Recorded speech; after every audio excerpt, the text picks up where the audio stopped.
अपने मुखारविंद को पवित्र कर लें और कहते हैं महापुरुषों का नाम लेने से सबों का जय घोष हो जाया करते हैं। तो आइए गुरुदेव भगवान का बुलंद स्वर में एक बार जय घोष कर लें। बोलिए प्रेम से श्री सद्गुरु महाराज की जय। पित सो माता सो गुना सुत को राखे प्यार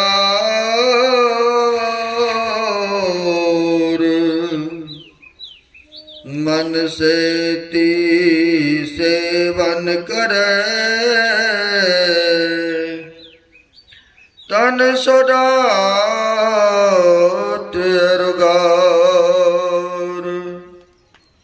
माता से हरि सो गुणा जिनसे सो गुरुदेव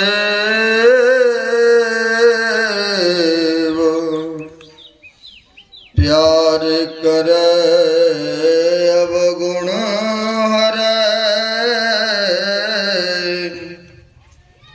चरण सुख दे जो जस चंदा गवई सूरज चढ़ई हजार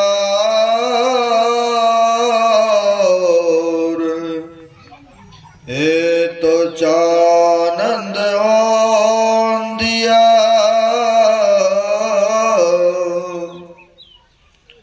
गुरु बिन गोड अंधार गुरु कुमार है सुसुकुम घर घर काटे कोट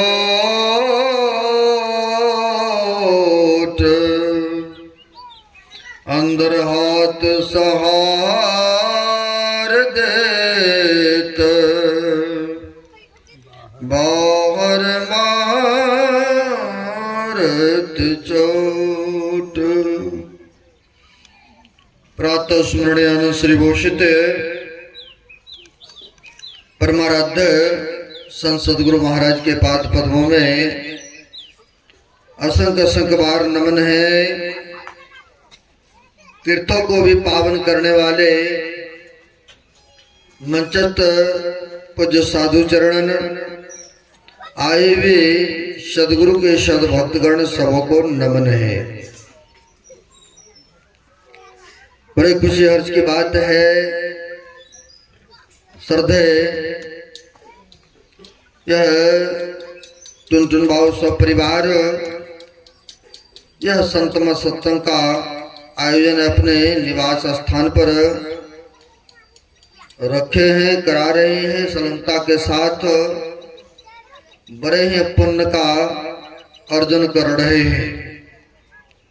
अभी हम आप पवित्र ग्रंथ जो कि पूरे विश्व में प्रसिद्ध ग्रंथ है उन रामचंद्र मानस के सप्तम सोपान बाल कांड से हम लोग सुन रहे थे गुरु के संबंध में। अगर गुरु नहीं हो तो हम लोगों को भौतिक विद्या भी हासिल नहीं हो सकता है।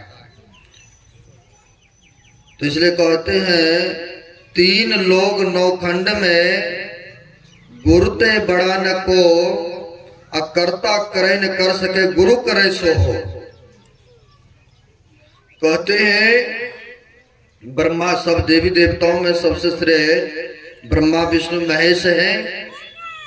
कहते हैं उनसे भी बड़ा कौन होते तो गुरु होते हैं।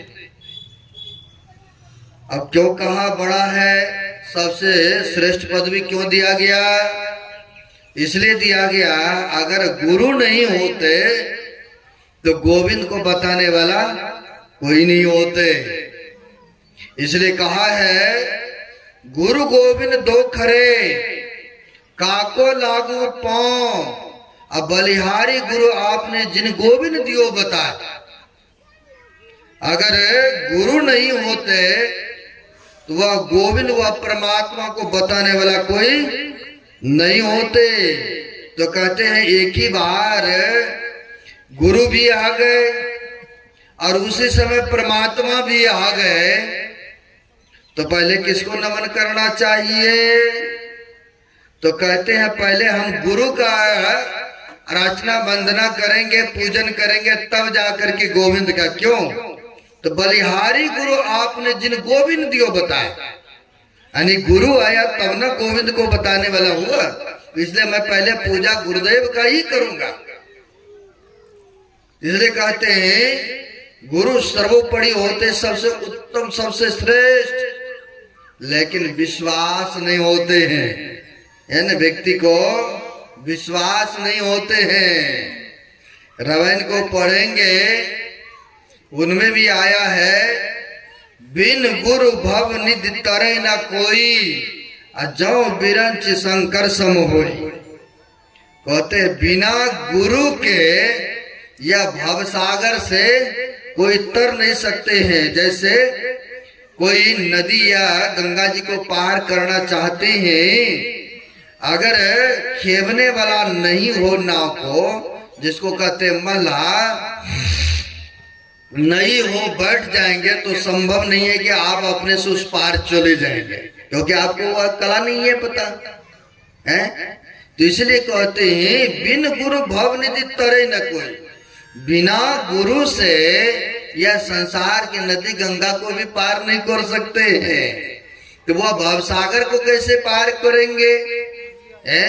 तो कहते हैं इसके लिए गुरु की आवश्यकता होते हैं। गुरु में श्रद्धा, अटूट विश्वास होना चाहिए। जो पहुंचे संत होते हैं, गुरु होते हैं, शिष्यों का बहुत रक्षा करते हैं, उनके ऊपर कृपा बरसाते हैं। अब कैसे कृपा बरसाते हैं, मैं आपको संस्मरण सुनाता हूँ गुरु महाराज की। गुरु महाराज उस समय आपको पता है सन 1986 में ये पैतृक पंच भौतिक शरीर का गुरुदेव ने त्याग किए। लेकिन यो तो जो श्रद्धा से, जो प्रेम से पुकारते हैं, तो किसी न किसी रूप में उनका सहायता भी होता है। बशर्ते भक्तों का विश्वास होना चाहिए। जब गुरुदेव स्व शरीर में थे, यानी स्थूल शरीर में थे, उस समय एक बंगाल के थे गिरधारी बाबू नामक, बड़े श्रद्धालु भक्त थे। गुरु महाराज के प्रति श्रद्धा निष्ठा रखते थे। कर रखना ही चाहिए साधु महात्मा के प्रति। तो गुरु महाराज को अकेले बुला बुला करके भंडारा और सत्संग कराते थे। अपने निज स्थान पर भंडारा सत्संग कराते थे। बड़े श्रद्धालु भी थे और गुरु महाराज ने समय भी दे दिया करते थे।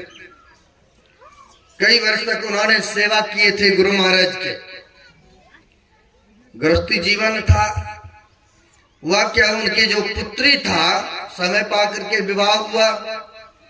होता क्या है, पुत्री विवाह हुआ, वर्षों के बाद प्रसव होने लगा, यानी बच्चे को जन्म देते ही समय उनके जो गिरधारी बाबू की पुत्री था, उनका संतुलन खो गए। कई बार बच्चे को जन्म देते हैं तो देखते हैं ना, बच्चे कई बार देख कर जाते हैं या कई बार माँ ही देख कर जाती है। तो हुआ क्या संजोग, वह जो थे गिरधारी बाबू की पुत्री, वो संतुलन खो गई थी, यानी पगली सी हो गई अपने आप में। अब होता क्या है, घर के आदमी यहाँ वहां इलाज कराए, लेकिन कहीं सक्सेस नहीं हुआ, ठीक नहीं हुआ, और तब तक में बच्चे भी बड़े हो रहे थे। गुरु महाराज के दर्शन के लिए भागलपुर कुप्पा घाट आ रहे थे बहुत सारे भक्तगण। आप लोग भी कई बार जिला वार्षिक या फिर भारती में जाते हैं सत्संग सुनने, तो गाड़ी पर बैठ के जाते, ट्रैक्टर पर बजाते, जिनको जैसी सुविधाएं हुआ करते हैं वो जाते ही। तो ट्रैक्टर पर बहुत सारे श्रद्धालु भक्त माई दाई अड़ोस पड़ोस के सभी बैठ रही थी। तो उसी क्रम में वो पगली जो अपने आप को संभाल नहीं था उनको, वो भी पगली आई, दौड़ी दौड़ी जाके ट्रैक्टर के बीच में बैठ गए डाली। अब बैठ गई, लोग खींच करके उतारना चाहा लेकिन उतरे ने कहा मैं भी जाऊंगा। अब अड़ोस पड़ोस के लोगों ने सोचा अब जाना ही चाहती है तो कोई नहीं ले चलते हैं, इनके बच्चे भी हैं, हम लोग इनका देखभाल करेंगे, इनके ऊपर निगरानी रखेंगे, क्या अब तक संतों की चरण में जा रहे हैं, उनकी कृपा हो जाए। ऐसी भावना, ऐसी इच्छा, गए, सभी के सब गए। रविवार का दिन था, सत्संग सुनने के बाद हुआ कि चलो एक आध दिन और रह लेते हैं, बाद में जाएंगे, गर्मी का मौसम है। रहा वहां पर एक दो दिन, गाछ है अभी भी, गुरु महाराज के जो गए होंगे नीचे में इधर गाछ है जैसे हैं, वहां जाते ही जहां गुरु महाराज शयन करते थे उसके पहले गाछ है, वहां गाछ के नजदीक में कुछ माई वर्ग बैठ करके आपस में वार्तालाप कर रही थी। और गुरु महाराज अपने रूम में थे, उस समय स्वशरीर में थे, अपने रूम में थे। अचानक एक गुरु महाराज की कहिए लीला, संतों की मौज। गुरु महाराज ने कहा हमें उठा के बैठा दो, उठा के बैठाने का आदेश हुआ और उठा के बैठा देते हैं, चारों बगल तकिया वगैरह सब लगा देते हैं। और गुरु महाराज ने सबको कहा कि फलाने रूम से ये सामान लेके आ जाओ, भेज दिए। तब तक पांव लटका के गुरुदेव बैठे हुए थे। और उतना ही देर में जिनकी संतुलन खो गई थी वह दौड़ी दौड़ी गई और जाकर के गुरु महाराज के रूम में घुस गई। और गुरु महाराज के जो चरण थे नीचे में लटका हुआ, ये चाहिए कि अपना सिर को गुरु महाराज के चरण पर रखूं, ऐसे झुकाए तो जरूर, लेकिन गुरु महाराज ने पैर को उठा लिए ऊपर और उठा करके गुरु महाराज ने संतों की कृपा मौज और उठा करके थोड़े से सटा दिए। जैसे मस्तिष्क में सटाए वैसे उसकी पागलपनी ही समाप्त हो गई। सदगुरु महाराज की जय। वैसे ही उसकी पागलपनी ही समाप्त हो गए। जैसे एक माई दाई को रहना चाहिए, कपड़ा ली आई, बच्ची को गोद में उठा। तो देखिए समर्थ जो होते हैं, गुरु जो होते हैं, उनमें ऐसे होते हैं, मुर्दा को भी जिंदा करते हैं, आपको पता ही है। तो समर्थ इसलिए कहते हैं कि तीन लोक में गुरु से बड़ा कोई नहीं है, सबसे श्रेष्ठ गुरु के दर्जा देते हैं। और संसार में यूं तो गुरु भी 7 प्रकार के वर्णन करते हैं महापुरुष, 7 प्रकार के हैं गुरु। आप कहेंगे 7 प्रकार के हैं, फिर किनके चरण में जाओ, किनके पास जाओ? तो आपको दिखाना चाहूंगा 7 गुरु कौन होते हैं, क्योंकि गुरु के संबंध में पाठ हुआ है ना, संत मत में नियमावली है, जो पाठ होते हैं उसी के आधार पर वक्ताओं को बोलना होता है अपने अपने समझ सोच के अनुसार। प्रथम गुरु है माता पिता सोई रजवीर की दाता। पहला गुरु होते माता पिता, है ना। पुत्र या पुत्रियों का कर्तव्य होता है कि माँ बाप का, बुजुर्गों का सेवा करना चाहिए, लेकिन ऐसा देखने को नहीं मिलता है ना। माँ तो इतना पालन पोषण करती है, इतना प्यार करती है कि भोजन कर रही है, बच्चे को गोद में लेकर के कई बार बच्चे पेशाब पखाना भी कर देते हैं, तो माँ थाल को साइड में रख देती है और फिर से साफ करती है, फिर जाके वही भोजन भी ग्रहण करती है। कई बार रात्रि में खाना पेशाब कर देते हैं, तो आप तो गिले में सोती है लेकिन बच्चे को सूखे में सुलाती है। इसीलिए दर्जा उनको पिता से भी अधिक दिए हैं माँ को।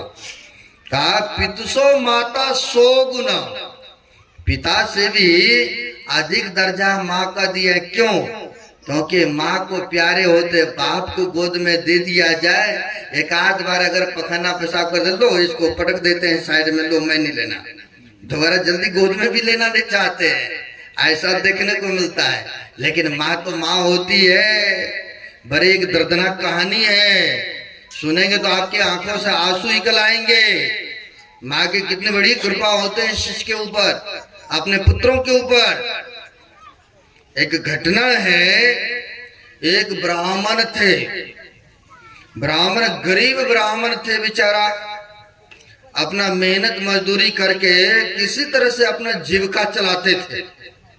कुछ दिनों के बाद शादी विवाह हुआ, होने के बाद कोई संतान नहीं हो रहे थे, कोई पुत्र या पुत्री नहीं हो रहे थे। कई बार ग्रस्त में है आप लोग, अगर नहीं हो तो कई बार वो मंदिर, कभी वो बाबा के पास, कभी वो डॉक्टर के पास, ऐसा देखने को मिलता। कई केस मेरे पास भी आते हैं, महाराज आप महात्मा जी हैं, कृपा कीजिए, हमें कुछ नहीं है, दया कीजिए, ऐसा देखने को मिलता है।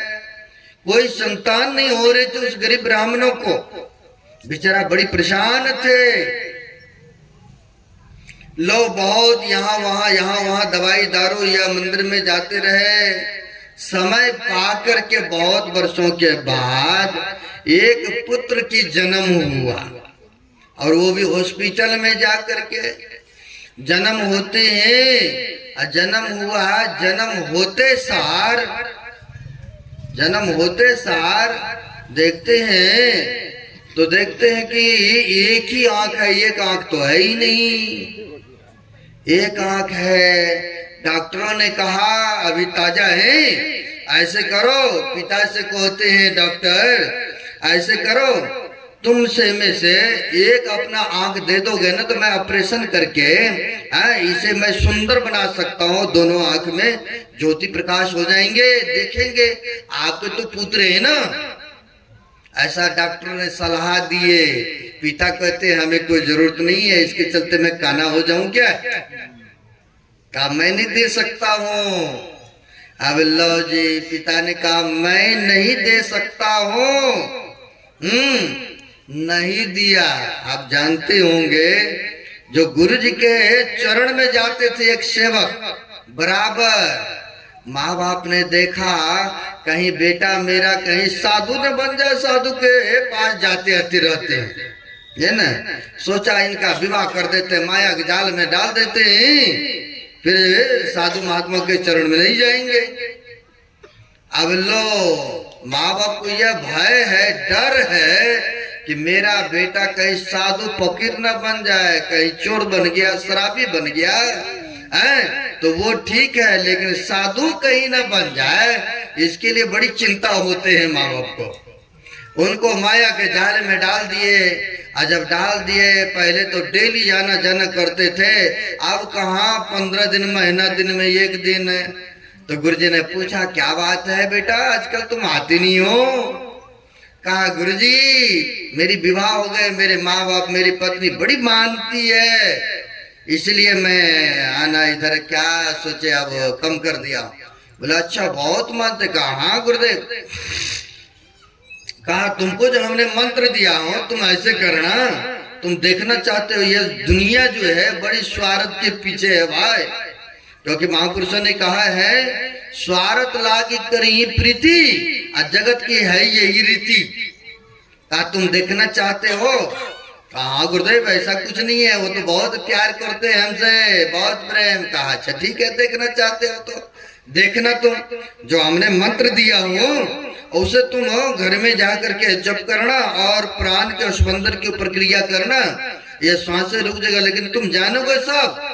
तुम आंख बंद कर लेना, सांसें तुम्हारी रुक जाएंगे, और तब तुम जानना कि कितना कौन हमसे प्रेम करते। कहा ठीक है गुरुदेव। लो जी क्रिया दिया, घर में गया, स्पंदन की क्रिया, सांस रोकने की क्रिया जानते ही थे, समाधि लग गए, क्रिया हुआ जानते थे, श्वास रोक लिया तो पत्नी देखती है हिला डुला करके, कहीं कुछ नहीं, न धड़कन नहीं चल रहा है, न नाड़ियां चल रहा है, न श्वास की गति लगा, अब लगता है नहीं रहा। माँ बाप को बोल दे, अब पुत्र लगता है जीवित नहीं है, देखे नहीं ऐसे से बात। अब ऐसे से बात है तो माँ बाप भी आए तो बड़ी परेशान, एक ही बेटा था, बड़ी परेशान। कहा अच्छा तो शरीर छोड़ ही दिया, क्या करें। इनका गुरुजी रहते थे, कहीं उनकी कृपा हो जाए। ये बराबर पहले कुटिया में जाते थे, जब दुख पड़ता है ना तब याद करते हैं गुरुजी को। अब पहले जाने से भी इनकार करते थे, मना करते थे। कहा अब शरीर छोड़ ही दिया है तो एक बार गुरुजी को भी खबर करते हैं, कहीं उनकी कृपा हो जाए तो जिंदा हो जाए। तो गए, गुरुजी आपका जो शिष्य था वो मेरा पुत्र, वो अब शरीर में नहीं रहा। आपका तो शिष्य था गुरुदेव, आप चाहेंगे तो वो जिंदा हो सकता है, कृपा कर दें। तो कहा अच्छा अच्छा ठीक है, मेरा प्रिय शिष्य था, कोई बात नहीं, चलो चलो मैं आता हूँ, कुछ ना कुछ उपाय तो मैं करूंगा ही करूंगा अपने शिष्य के लिए। लो जी आया, क्या करिए, एक बोतल में जल ले लिए और जल लेकर के आते हैं। लोग की इसी तरह से भीड़ जमात लगा हुआ था, उसमें आकर के कहा देखो ये तो मेरा बहुत नजदीकी शिष्य था, प्रिय शिष्य है, लेकिन मैंने इसे बोतल में पानी लाया हूँ, जल लाया हूँ, कुछ इसमें मंत्र पढ़ करके, और इस जल को जो कोई ग्रहण करेंगे यानी पी लेंगे उनकी तो मृत्यु हो जाएगी, लेकिन यह पुत्र जिंदा हो जाएंगे। ऐसा कहा तो पहले बाप से पूछा, आप ही का तो पुत्र है, आप ही ने गए थे मेरी कुटिया में, आप इस जल को ग्रहण कर लीजिए, आपका पुत्र जिंदा हो जाएंगे। पिता कहते नहीं नहीं नहीं, मैं नहीं पी सकता हूँ, मर गया कोई बात नहीं है, छोड़ो कोई बात नहीं, मैं नहीं पी सकता। फिर माँ से कहते हैं साधु बाबा आपके पुत्र हैं, आप तो 9-10 महीने पुत्र में पेट में रखे हैं, पालन पोषण किए हैं, आप पी लीजिए। तो वो भी कहते हैं अगर मैं मर गया तो बूढ़े का सेवा कौन करेंगे, मैं नहीं पीऊंगी।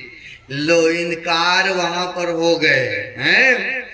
तो साधु बाबा ने कहा अच्छा कोई बात नहीं, आप लोग पीने से इनकार हैं तो मेरा शिष्य है सेवा का तो मैं ही पी लेता हूँ। कहा बाबा आपको तो कोई आगे भी नहीं है नहीं पीछे है, आप पी ले तो बड़ी कृपा होगी, है ना।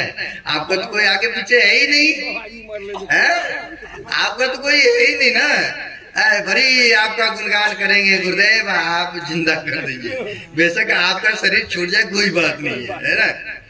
अब वो तो था ही, उनके ही तो रचना था, उठाया बोतल पी लिया, और तब तक अब उनको भी कान में फूंक मार दिए, और जाके उसने तो सुन ही रहा था, उठा कहा गुरुजी बिल्कुल सत्य वचन था, कोई किसी का नहीं है, झोला कमंडल उठाया और गुरुजी के साथ हो लिया। कहा अब नहीं रहना है इस माया के जाल में, क्योंकि उनको सारा सुनाई दे रहा था ना, है। तो यह संसार में रीति ऐसे देखने को मिलता है? तो इसलिए कहते हैं वह जो ब्राह्मण थे उनसे कहा कि आपका पुत्र है, आप दे दीजिए। कहा नहीं नहीं, इसके चलते पुत्र के चलते क्या पता यह भविष्य में जिंदा रहेंगे या नहीं रहेंगे, इसके चलते मैं एक आंख दे दूं काना बन जाऊं क्या, नहीं दे सकता हूं। जब माँ को होश आया तो डॉक्टर आके बोलते हैं पुत्र तो बहुत सुंदर है लेकिन आंख एक ही है, अगर तुम अपना आंख दे दो तो और सुंदर बन जाएंगे, और सुंदर बन जाएंगे। माँ के हृदय मैंने पहले वाला पिता से अधिक 100 गुना स्नेह प्यार प्रेम माता करती है। कहा कोई बात नहीं है, मेरा बेटा है, कोई बात नहीं डॉक्टर साहब, अगर मेरा एक आंख लग जाते हैं पुत्र में तो मैं देने के लिए तैयार हूं। अब लो जी ऑपरेशन के द्वारा इन माँ बुढ़िया के आंख निकाला और पुत्र में जाके सेट कर दिया, पुत्र में कर दिया, बड़ा सुंदर देखने में लग गए। माँ होगी कहानी, कुछ दिन के बाद बच्चे थोड़ा थोड़ा बढ़ते गया। कुछ दिनों के बाद एक दिन की बात है, सड़क सड़क जा रहे थे ब्राह्मण देवता और अचानक उनकी जो है किसी गाड़ी में लगा और वह टकरा करके उसी जगह उसकी मृत्यु हो गई। अब मृत्यु हो गए, ब्राह्मण देवता था अब तो यह बेचारी अकेले रह गए बच्चा और ये माँ रह गई।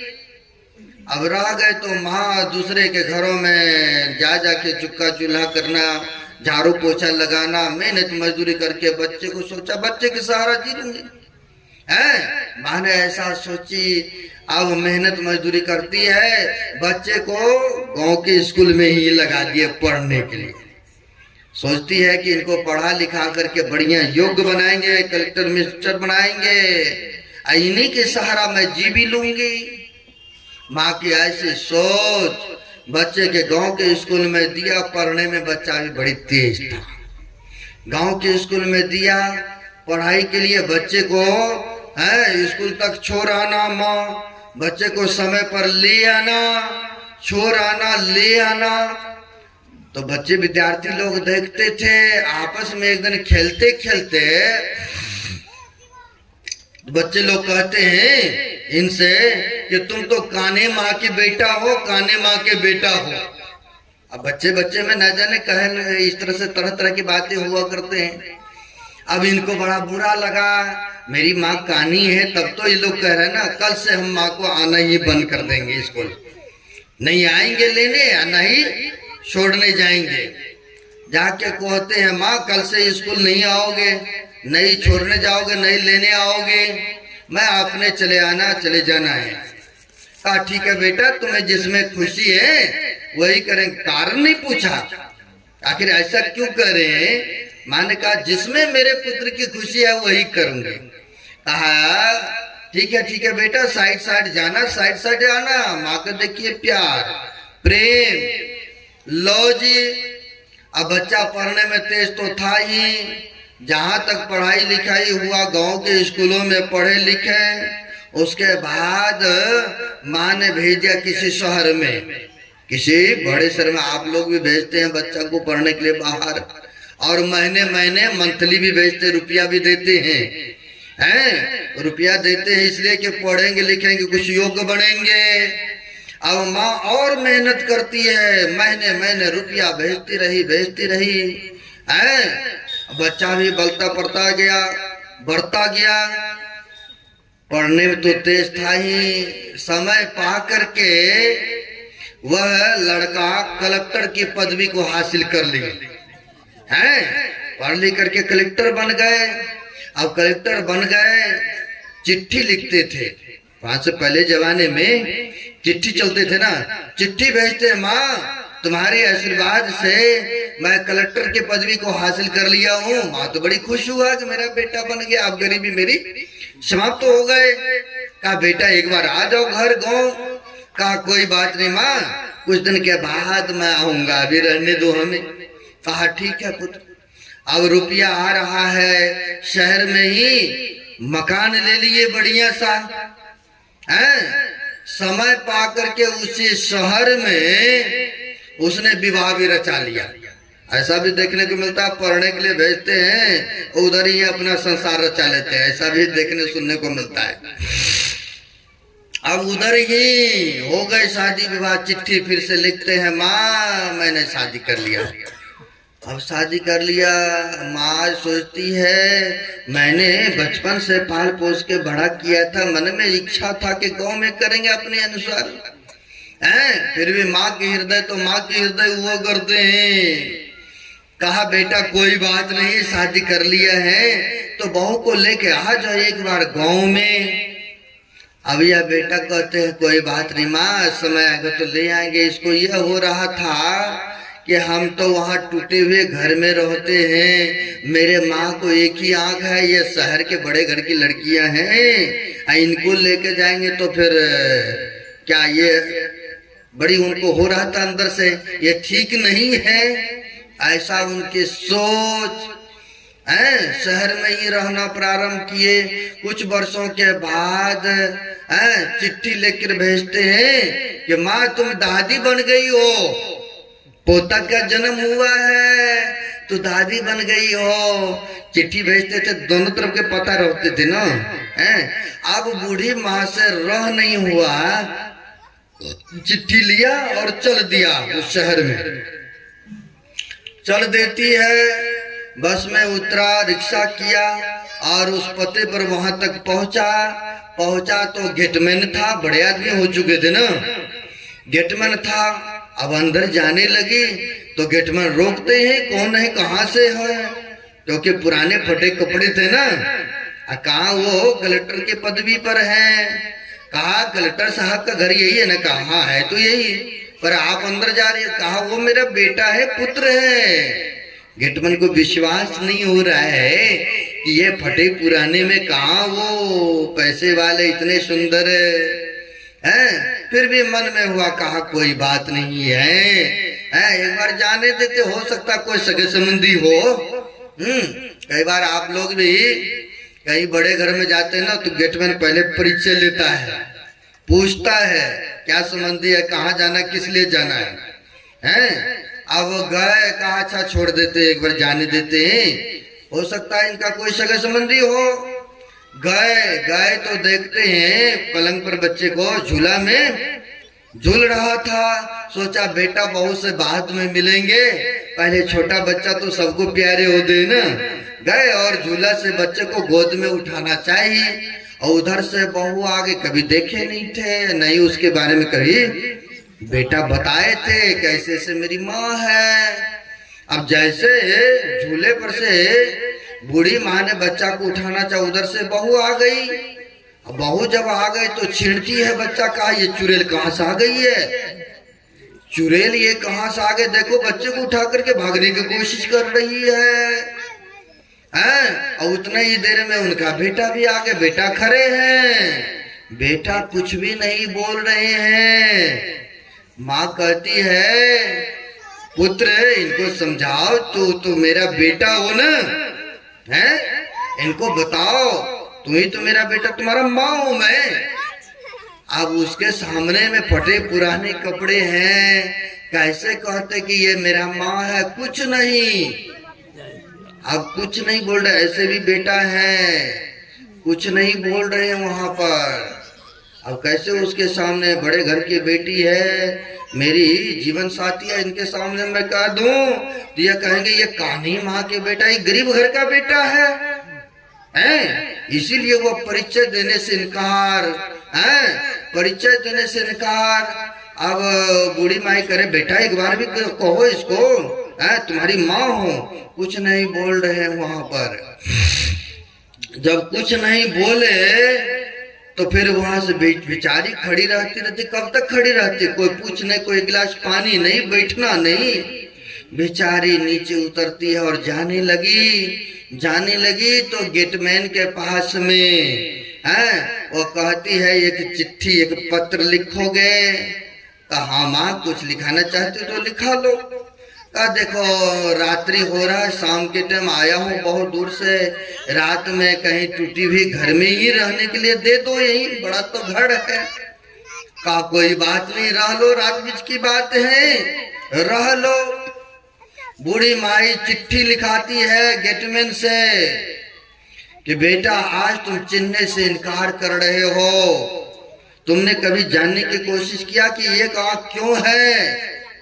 अरे बेटा तुम्हारा जब जन्म हुआ था तो एक ही आंख था, डॉक्टर ने ऐसे प्रस्ताव दिया था कि अगर एक आंख दे दोगे तो यह सुंदर दिखेगा, तो मैंने एक आंख तुम्हें निकाल के दिया था डॉक्टर के कहने पर, आज तुम सुंदर हो। और तुम्हें पता है मैंने दूसरे के घरों में चौका चूल्हा करके, झाड़ू पोछा करके, मेहनत मजदूरी करके तुम्हें मैंने पैसा भेजता रहा, आशा था मेरा एक ही पुत्र है। लेकिन तुम चिन्हने से भी आज इनकार, अब मेरा जीने की तमन्ना नहीं है। चिट्ठी लिखवा करके जहां पर सोने के लिए टूटी घर में मिला था वहां पर रखी, और पहनी हुई साड़ी थी, खाट में लगाया और लगा करके उसमें लटक गई बेचारी, लटक गई बेचारी। अब लटक गई क्योंकि जीने के तो एक ही आशा था ना पुत्र उनका, वो भी इनकार चिन्हने से पहचानने से। अब लटक गए। सुबह हुआ, सब आदमी इधर उधर नौकर चाकर काम काज करने लगे। आज जब करने लगे तो देखते हैं कि अभी तक ये टूटी घर से निकल नहीं रही है। बूढ़ी को दिए थे रात बीच रहने के लिए, गए तो देखते हैं ठाठ में लटका पड़ा है। अब लटका पड़ा है तो गए बुलाने के लिए, कहने के लिए वो बूढ़ी माई देखिए ऐसे से हैं फांसी लटका ली है। आया देखने के लिए बेटा और पोता हो, चिट्ठी भी देखा, बहू पढ़ती है बहू जब पढ़ती है तो कहती है ये तो आपके विषय में ही, आपके ही लिखा हुआ ये चिट्ठी है और इसी पता पर आई थी और आपने तो ये क्या कर दिए, चिन्ने से मैंने भी धक्के मार करके हैं बाहर कर दे। आप बेटा तो उसी जगह है, एकदम पूरी आंख से आंसू बहा रहे हैं, लेकिन बहाने से भी क्या फायदा है, समय तो तब तक निकल चुका था ना है, समय निकल चुका था। ऐसे भी पुत्र होता है, अगर पद प्रतिष्ठा को प्राप्त कर लेना, अपने आप को यानी अपने खून को जिसने पेट में रखा, पालन पोषण किया, उसको भी पहचानने से इनकार होते हैं।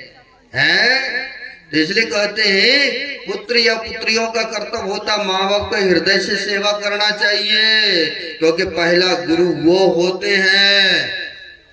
सुन रहे थे ना गुरु के संबंध में है, तो इसलिए कहते पहला गुरु है, उनका कर्तव्य होता पुत्र या पुत्रियों का सेवा करना। दूसरा गुरु है मन की दाई, गृहवास के बंद छुड़ाई। बच्चे जब जन्म लेते हैं तो उनको साफ सुथरा करने के लिए माई दाई आती है, वो भी एक जीवन में गुरु होते हैं। तीसर गुरु जिन दरिया नामा ले ले पुकारही गामा, जो नामकरण करते हैं, जब तक शरीर और संसार में रहते हैं नाम लेके पुकारते हैं ना, तो कहते जिसने नामकरण किया वो भी एक जीवन में गुरु होते हैं। चौथा गुरु जिन शिक्षा दिना जगत व्यवहार सब तब चिन्ना, जो पढ़ाई लिखाई का ज्ञान कराया वो भी जीवन में एक भौतिक विद्या का गुरु होते हैं। अपने आप शिक्षा ज्ञान नहीं हो सकते हैं, तो उनका भी कर्तव्य होता है शिष्यों का, विद्यार्थियों का गुरु जी का आदर करना चाहिए। पांचम गुरुजन विष्णव किन्ना, राम नाम का सुमरण दिना। अगर सज्जन कोई व्यक्ति मिल गया, कुछ ना कुछ जपने के लिए मंत्र बता दिया, आप मंत्र जपने लग गए, आपको शाकाहारी बना दिया हैं, मांस मछली अंडा गंडा से मुक्त करा दिया, तो उनके भी तो उपकार हो गए ना आपके ऊपर, तो वो भी एक जीवन में गुरु होते हैं। छठा गुरु जिन ब्रह्मगर तोरा, दुविधा मेटे एक से जोरा। कहते भ्रम हो जाए किसी को, जैसे राजा जनक को भी भ्रम हो गया था, तो अष्टावक्र मुनि ने उसको भ्रम को दूर किए थे कि नहीं। बेशक शरीर से टेढ़े मेढ़े थे, लेकिन उनमें ज्ञान जो था परिपक्व था ना है, तो इसीलिए कहते हैं महत्व होता है ज्ञान का। तो अष्टावक्र मुनि राजा जनक के गुरु हुए हैं, लेकिन 6 गुरु तो हो गए, लेकिन इससे भी कल्याण होने वाला नहीं है। सातम गुरु जी ने सत्य शब्द लखाया, जहां का तत्सो तहां समाया। कबीर सदगुरु संसार में, सेवक सब संसार, सदगुरु सोई जानिए जो उतारे भवजल पा। कहते सच्चा सदगुरु वही है, सातवां गुरु, जो भव सागर से पार करा दे, जन्म मरण के दुखों से सदा के लिए छुटकारा दिला दे, आवागमन से मुक्त करा दे। तो कहते सातवां गुरु तो वही होते हैं। इसलिए हम लोगों को गुरु की जो पदता है वह सबसे श्रेष्ठ, सबसे ऊंचा होते हैं। कहा भी है संसार में बहुत गुरु हैं, कहा है सहजो जगत में गुरु बहुत फिरे। संसार में अभी बताए ना आपको 7 तरह के गुरु होते, तो वही एक महापुरुष को रहे हैं, सहजो जगत में गुरु बहुत फिरे, ज्ञान ध्यान सुध नहीं, अतार सके नहीं एक को, गहे बहुत की बात। कहते हैं ऐसे भी गुरु हैं, एक को तो कल्याण कर नहीं सकता है, लेकिन बहुतों को शिष्य बनाने की कोशिश करते हैं, है ना। संसार में ऐसे देखने को मिलता है। लेकिन जब तक सच्चे सदगुरु जीवन में नहीं मिलता है, तब तक हम लोगों का उद्धार कल्याण नहीं हो सकता है। सच्चे गुरु मिले, जब तक नहीं मिला था हमारे गुरुदेव को, आपको इतिहास पता होगा, इन्होंने पहले रामानंदी दरियापंथी धारण किए थे ना। और जब बाबा देवी साहब के शिष्यों से मुलाकात हुआ तो 90 दिन तक लगा था यह संत मत के बारे में समझने में। दिन भर सेवा करते थे, गुरुजी को खाना पीना खिला करके चले जाते थे संत मत के बारे में जानने के लिए। रातों रात जानते थे। जब समझ बोध हो गए तब जा करके बाबा देवी साहब के तरफ यानी संत मत में आकर के अग्रसर हुए। तो कहते सच्चा गुरु नहीं मिलता तो छोड़ करके फिर यहाँ से वहां जाना ही पड़ता है ना। जब हमारे गुरु महाराज को दूसरा तीसरा में जाकर के सच्चे गुरु मिला, तो ऐसे गुरु महाराज थे बाबा देवी साहब, बड़े पहुंचे हुए संत थे। वो काला कपड़ा पहनते थे, आपको पता होगा। एक दिन की बात है, बाबा देवी साहब सत्संग फरमा रहे थे। कहा? तो नदी के किनारे। देखिए संतों की कृपा कैसे होते हैं भक्तों के ऊपर। नदी के किनारे सत्संग फरमा रहे थे बाबा देवी साहब, है ना, जो गुरु महाराज थे। प्रवचन फरमा रहे थे। अब प्रवचन जो फरमा रहे थे नदी के किनारे, कुछ आ गए गांव से, एक का मृत्यु हो गई, वो आ गए वहां पर जलाने के लिए। और जब जलाने के लिए आए तो वहां पर शोरगुल होने लगे, सबका ध्यान भी बट रहा था। जैसे आपका भी समय हो रहा है, मैं देख रहा हूँ बट रहा है। मैं ये आपको संस्मरण सुना करके अपनी वाणी को वक्तव्य को बड़े विराम दे दूंगा। तो वहां पर बाबा देवी साहब का सत्संग चल रहा था, तो बहुत सारे भक्त वहां पर बैठे हुए थे। सोचा पास में शोरगुल होने लगा तो जाकर के बोलते हैं उनसे, थोड़ा देर रुक जाएंगे, सत्संग संपन्न हो जाएंगे तब दाह संस्कार करना होगा। करेगा वो लोग ने, क्योंकि उसके धुआं आएंगे, स्माइल होंगे, बैठने होगा। तो ऐसा सोचा बाबा देवी साहब ने अपने सेवक से कहा, जाके बोल दो उन लोगों को थोड़ा देर रुकेंगे, जल्दी सत्संग संपन्न कर लेते हैं और फिर जो दाह संस्कार करना है करेंगे। जाकर के बोलते हैं बाबा देवी साहब के शिष्य कि हमारे गुरुदेव का आदेश है कि थोड़ा देर रुके आप लोग, हमारे गुरु महाराज का सत्संग प्रवचन चल रहा है, आप रुकिए, हमारे गुरु महाराज का कहना है। तो कई बार समझदार भी व्यक्ति होते हैं बीच में, कई हठेले प्रकार के भी होते हैं। उसमें हठेले व्यक्ति था, कहा आपका काम है साधु फकीरों का ज्ञान उपदेश करना, सत्संग करना, आप अपना काम करें, हम लोग आए हैं जो काम करने, हम लोग अपना काम करके घर जाएंगे, हम लोग रुकेंगे नहीं, हम लोग दाह संस्कार करेंगे। लो जी चिता रचाने लग गए। जाकर के बाबा देवी साहब से कहते हैं गुरुदेव, वो मानने के लिए तैयार नहीं है। कहा आपका काम है सत्संग करना, सत्संग करें, हम लोगों का जो काम है हम लोग कर रहे हैं। कहा हमारे बातों का उल्लंघन किया उसने, नहीं माना। कहा गुरुदेव नहीं माना। कहा चलो मेरे साथ चलो, तुम लोग। चलते हैं उन लोगों के पास। देखिए संतों की कृपा, गुरु की कृपा कैसे होते हैं।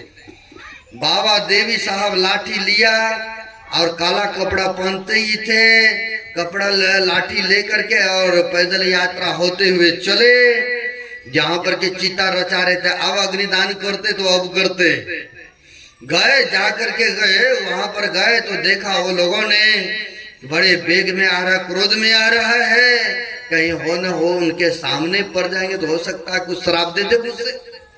तो इसलिए उस जगह रहना ही नहीं है। साधु बाबा के निगाह में रहना ठीक नहीं है। सब के सब उस जगह से छोड़ दिए, वो चिता को रचाया हुआ जो था उस पर मुर्दा छोड़ दिए और सब आदमी वहां से खिसक लिए, हट लिए। सब आदमी हट के खड़ा हुआ, दूर भाग निकला।